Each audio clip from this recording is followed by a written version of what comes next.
Hello, good morning, good morning. So ayan, andito tayo ngayon sa ating backyard. Nalinisin natin ito. Maglilinis tayo dito sa ating backyard kasi yung ating backyard is ang dami-dami ng damo at saka meron tayo ditong sili. Hindi ko alam kung anong tawag sa inyo dito. Ayan.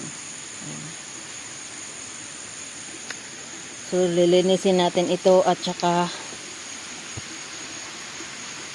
punta tayo dito sa baba. Ayan. Cultivate natin itong luya. Ayan yung ating luya, oh. Ang lalaki ng ang laki ng ang ganda ng kanyang pagkatubo. Ayan. So kailangan natin cultivatein yan. So ayan.